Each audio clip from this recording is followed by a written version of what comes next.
Amazon just killed one of the most abused growth tactics on the platform. If your brand is relying on variation review sharing, this is going to hurt. Most brands are. Starting February 12th, Amazon is changing how reviews are shared across variations. And a lot of sellers are about to find out their growth was built on borrowed trust. Hey, my name is Nick Hull. I'm an entrepreneur and expert in the Amazon space. I sold my Healthy Better For You CPG brand to a $2 billion company, and now I'm helping Healthy Better For You companies grow and win on Amazon. If you want to grow your brand on Amazon the right way, from strategy to execution, you're in the right place. Hit subscribe. Let's dive in.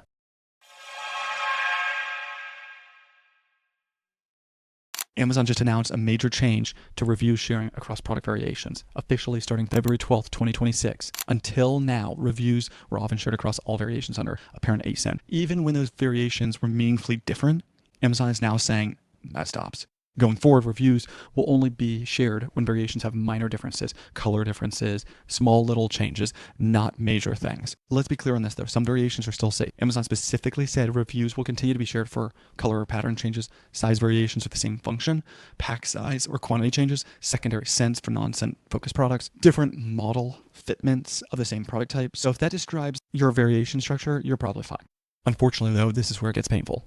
If your variation changes flavor, formula, supplement type, or the core product function, reviews are no longer going to be shared. That means no more launching a new SKU under your hero product just to inherit 5,000 reviews.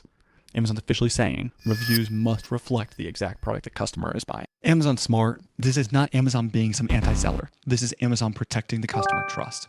They've openly said shared reviews were confusing customers, hurting purchase decisions, and increasing returns. From Amazon's perspective, this move increases the accuracy, the trust, and long-term conversion quality. I don't know if you've ever bought a product, then you look at the reviews later, and you figure out that you're buying a pillow, and there was an office chair in there. This is what they're trying to prevent. Here is the part, though, that most people are missing. This is not a standalone update. In 2025, Amazon quietly deprecated hundreds of variation types. This change fits perfectly into a broader pattern that they're doing. Here's my personal prediction. This is the first step in Amazon cracking down on variations as a whole. Next, I fully expect Amazon to start forcing sellers to remove parent-child relationships that don't truly make sense. If your catalog barely passed before, it probably will not pass soon. If you've been doing it the right way, you're fine. So if you've been stating buy, using your hero product to give traction to a brand new SKU, this is going to sting if you've been doing it the wrong way. You're about to see lower conversion rate, fewer reviews per SKU, more reliance on the ads early, slower launch velocity. That is just the reality. But there is another side. This is going to help brands that want to launch intentionally, build reviews the right way, optimize listings correctly, and don't rely on the gray area tactics. In the long run, this is going to favor the real brands, not the hackers, not the Chinese brand, anything like that. You're a brand owner. Here's what you need to do immediately. 1, audit your variation structure. 2, identify SKUs that will lose shared reviews. 3, adjust your launch expectations and an ad budget. 4, stop relying on review inheritance as a strategy. If reviews are the only thing propping a product up, that is a problem.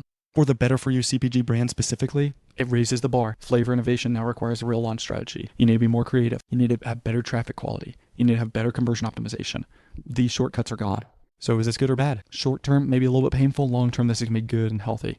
Amazon's choosing trust over these tricks. And honestly, I'm not mad about it. Because if you've been winning the right way, you're going to win even bigger. If you've been winning off of fake ways, you're going to lose. If you found this helpful at all, connect with me on LinkedIn. Website's going to be below. DM me if you're a brand owner. I'm here to help in any way possible. I'll see you in the next video.